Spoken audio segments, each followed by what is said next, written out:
Repeat after me. You do not have to finish books. You do not have to finish books. Capiche?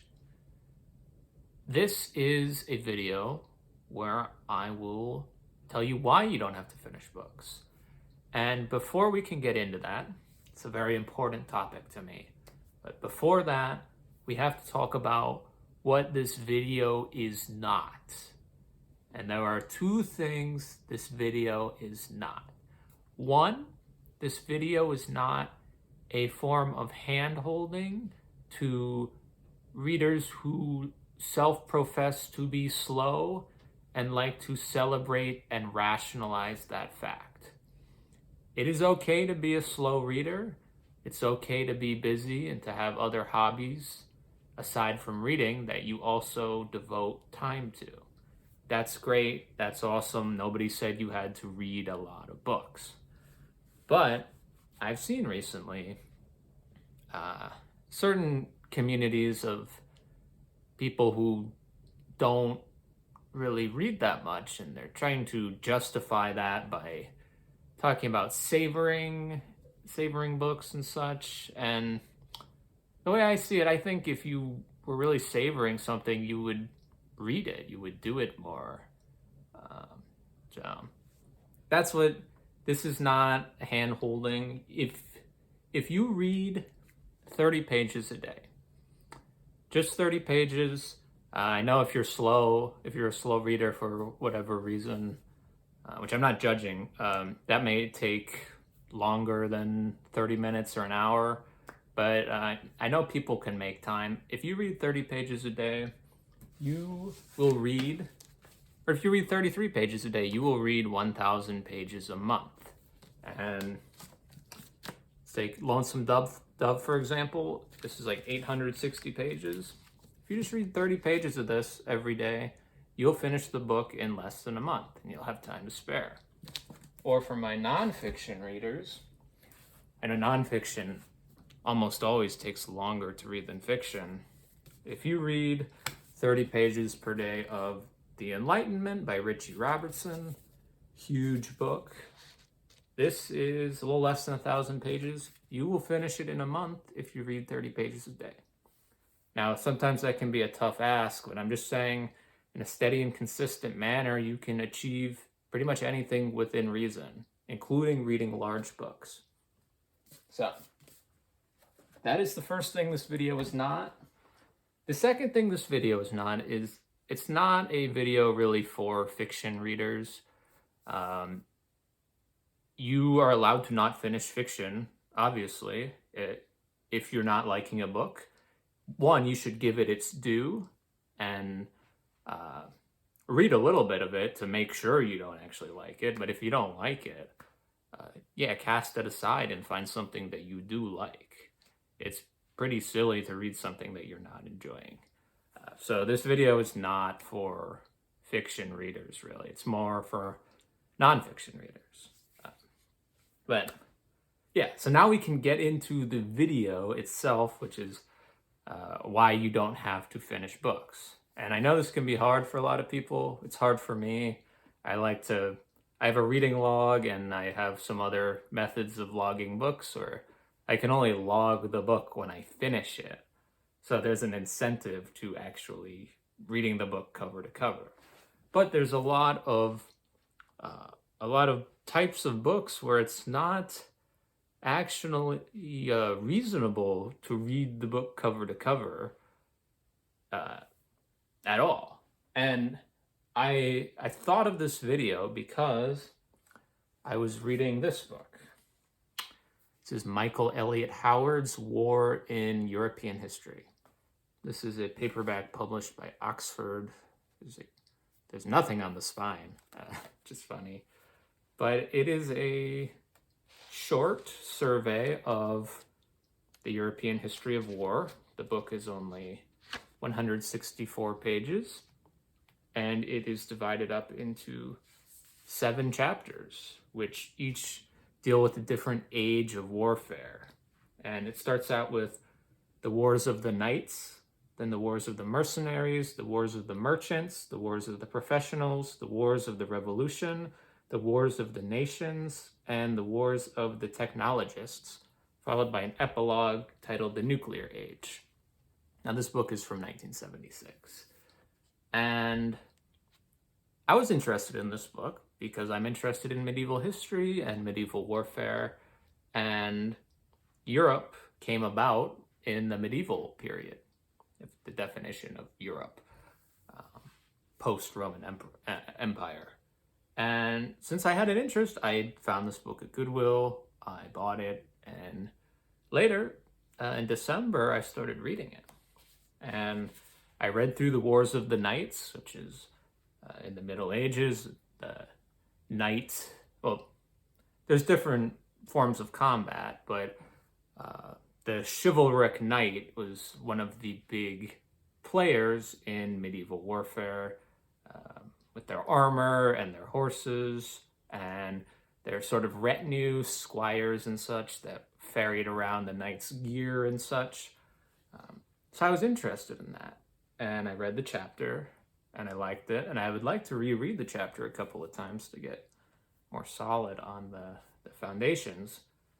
But then I kept going into the wars of the mercenaries and the merchants and the professionals. And we started to advance in time, of course, because it's war in European history, and it goes up to the present day. So I still found these chapters interesting. It was talking about the 30 Years' War and mercenaries. Then you go into kind of the Renaissance with the mercenaries in Machiavellian times in Italy, and then the development of more professional armies sponsored by the state, where an army is actually kept year-round and paid instead of just rounding up peasants and nobility to fight as needed. So I thought that was interesting, but I got to chapter 5, the Wars of the Revolution, and it struck me. I was thinking, why am I reading about the Napoleonic Wars? What point is there for me, who's not interested in the Napoleonic Wars, to be reading about something that I'm not interested in? And I was like, oh, I can stop. Like, all I needed to read was the first chapter, the Wars of the Knights, because that's what I was interested in. And then later, when I'm moving along in history, and I get to the 30 Years' War or the Renaissance or something, then I can go back and address other chapters. And that's totally fine. I don't have to finish the book. And it's kind of silly to actually finish the book if I'm not interested in it. So that's why I started thinking about this. And yeah, it got me thinking, like, now I'm doing a little side project of getting to know more about classical antiquity, ancient Greece and Rome foremost, to supplement or create a foundation for my knowledge of the medieval period. And because of that, I have to read quite extensively through the classical age, and that involves a lot of reading, so I'll be busy for a long time before I'll still be reading medieval books. Don't get me wrong. I'm just not going to 100% focus on that. I want to read a lot of the big works of primary source Greece and Rome, because you have to understand those to keep going along in history. And it got me thinking of a couple other books that I can just poke through, and I don't actually have to read the whole thing. And one of these books, I've had this for 3 years maybe at least, Bertrand Russell's History of Western Philosophy. Now, this is a large book. It's 842 pages. And it's not something I'm interested in reading all the way through. But I'm thinking at some point during my antiquity studies, I have to go through and read the chapters on the pre-Socratic philosophers of Greece, and then Plato and Socrates and Aristotle. And from there, I'm not sure about from there, but those two, hang on, I'm trying to get to the chapter right now. Those two parts of the book are Book 1, Ancient Philosophy, Part 1, the Pre-Socratics, and Part 2, Socrates, Plato, and Aristotle. So those go up to around page 200. So that's only 200 pages of reading instead of 800. And I can just poke through and peruse those and not read the whole book. I can go to the bibliography, if there is one, and check out other sources about these philosophers, and I can combine it and synthesize it into my classical studies. So that's another book where I'm not going to read the whole thing. I'm not going to read about Kant and Rousseau and Marx and Hume just to get through the book. That's later if I ever get to it. I'm not gonna go through the whole thing. This would be a real month-long read at least. So there's that, the history of Western philosophy, where I would just poke through the first couple chapters because that's the time period I'm interested in. And then combining with war in European history, I have The Art of War in the Western World by Archer Jones. This is published by Oxford. And this is a really interesting book. I'm very glad to have found it. There are some other military histories of the ancient and medieval worlds that I think I would rather have, but I'm very appreciative to have this as well. And let me go to the table of contents. The first chapter on ancient warfare is 90 pages, and it includes tactics, as in hand-to-hand combat, mounted combat, siegecraft. Talks about the Greco-Persian Wars, Alexander's conquests, the Roman battles against Hannibal, and some other tactical strategies.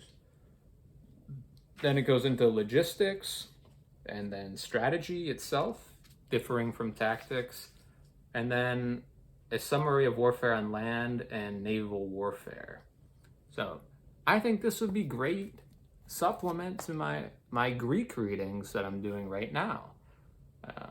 And especially when if you saw my one of my recent videos, I said I'm going to read the histories of Herodotus soon. So reading about the tactics and strategy of the Greco-Persian Wars in a military history book seems like a perfect comparison. And those chapters or subchapters are only, it's only 20, 30 pages total probably. So that is totally manageable. And I don't have to read the last, say, 500-600 pages of the book, which, chapter 7, technological change and doctrinal stability from 1815 to 1914. If I decided to read the book the whole way through, I would be lost and bored and upset at myself to be reading about the new Prussian staff and manpower system of the mid-19th century. Sure, I might find that interesting, but what's the point? I'm not gonna have any web of knowledge that connects that to anything. So yeah, that's my point. For nonfiction, often it's better to just poke through a book than to read it in whole. And this is mainly for these broad spanning dense history books where The Art of War in the Western World. This is the art of war from ancient Greece up into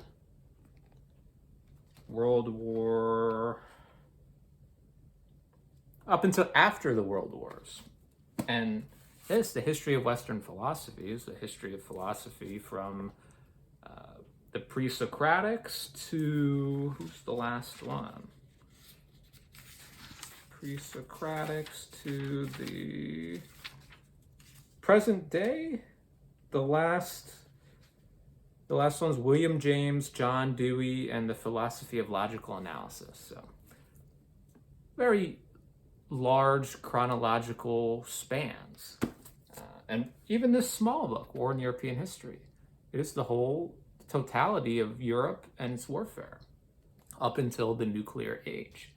So I just think it would be a waste to read all these pages about things that I'm not interested in. And if you're struggling with finishing books that you don't really want to finish, may this be the inspiration to you to not finish them, if that's what's good for you. So that's it. Yeah, I'll talk to you later.